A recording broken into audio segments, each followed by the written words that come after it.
ఇప్పటి క్రితమే అత్యవసర సమావేశం ముగిసింది. అయితే ప్రధానంగా అందులో ముఖ్యమంత్రి గారు రేజ్ చేసిన ప్రశ్నలకు కానీ ఉప ముఖ్యమంత్రి గారు రేజ్ చేసిన ప్రశ్నలకు కానీ సమాధానం అయితే దొరకలేదు.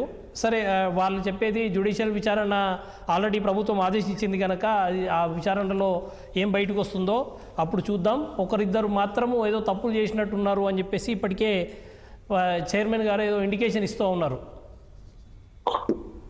అవునండి, ఇప్పుడు రెండు ఉంటాయి బలరాం గారు, మీకు తెలియదు కాదు. ఇప్పుడు బాలు గారు చాలా కేటగిరికల్ గా చెప్పారు ఆయన దర్శనం అంతా.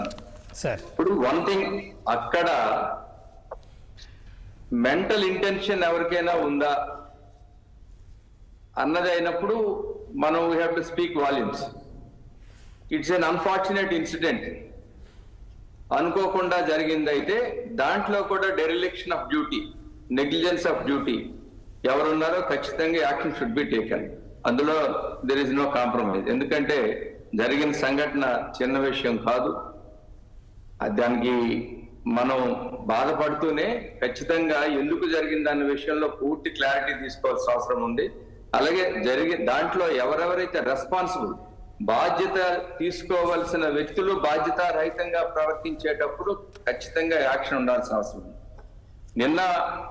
మొన్న ఇన్సిడెంట్ జరిగింది. నిన్న ముఖ్యమంత్రి గారు, డిప్యూటీ సీఎం గారు అందరూ వచ్చిన తర్వాత నిన్న ప్రతి స్టేజ్ లో కూడా they have taken reasonable care and every care తీసుకొని అంతా చేసి మొత్తం అంతా కూడాను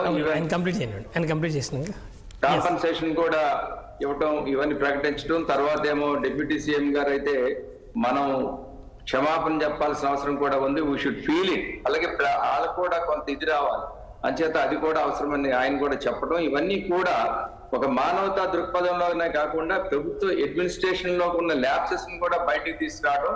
ఇంకోటి ఏంటంటే, నేను ఇక్కడ చెప్తాను బలరాం గారు, ఈ రోజు ట్రాన్స్పరెంట్ గా జరుగుతూ ఉంది.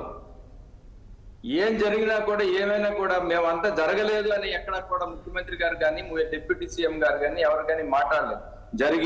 జరిగింది తప్పే, ఖచ్చితంగాను తప్పు చేసిన వాళ్ళు ఖచ్చితంగా పనిష్మెంట్ కూడా ఇవ్వాల్సిన అవసరం ఉందని చెప్పి ఆ యాంగిల్లోనే ప్రభుత్వం చర్యలు తీసుకుంటా ఉంది. ఆ విధంగా నడుస్తా ఉంది. అయితే ఒకటైతే ఇవాళ బాలు గారు మాట్లాడారు, చంద్రబాబు నాయుడు గారు ఏదో ఆయన ఇలాగా కాల్పులు జరిపించారు, లేకపోతే ఆయన వస్తే ఇలాగైపోద్ది అంటే, అలాగైతే ఇవాళ దేశంలో చాలా దగ్గర ఇన్సిడెంట్స్ జరుగుతూ ఉన్నాయి. ఇవాళ అమెరికాలోనే కార్డ్స్ ఇచ్చిన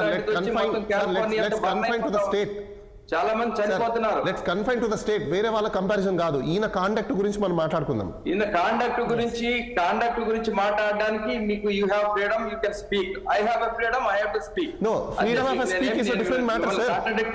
freedom of expression, freedom of speak is a different platform. చెప్తా ఉన్నాను నేను. కాండక్ట్ గురించి డిసైడ్ చేయాల్సింది you went to human court, human rights commission, అక్కడ ఖచ్చితంగా వస్తుంది. దానికి అందరూ అబైడ్ బై దట్. అచేత ఎవరు డిసైడ్ చేయాల్సింది మీరు కానీ నేను కానీ కాదండి. ఇన్స్టిట్యూషన్స్ ఉన్నాయి, లీగల్ ఇన్స్టిట్యూషన్స్ ఉన్నాయి, they will decide. It's the conduct.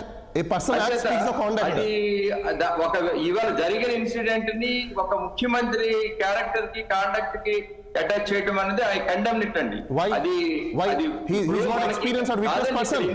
చనిపోయిన వారి గురించి మనం ఏం చేస్తా ఉన్నాం, వాళ్ళకి ఏ విధంగా ఆదుకుంటాం, అవన్నీ చేయాలి. కానీ ముఖ్యమంత్రి గారు how chief minister is responsible అండి. అలాగే ఇవాళ ఎవరు మరి ఎక్కడ ఉండరండి, అందరిని అరెస్టులు చేసేయాలండి. కేసులు కట్టాడు, అరెస్ట్ చేసాడు. ఎక్కడే ఇన్సిడెంట్ జరిగినా కూడా కేసులు కట్టాడు, అరెస్ట్ చేసేయడం. అచేత హౌ హీ ఈజ్ రెస్పాన్సిబుల్ అండి.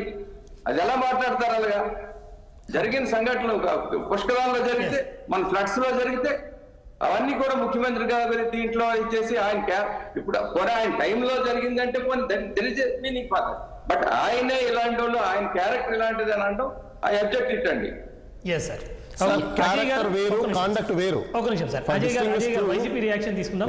అజయ్ గారు నమస్తే సార్. ప్యానెల్లో ఉన్న పెద్దలందరికీ నమస్కారాలు తెలియజేసుకుంటూ,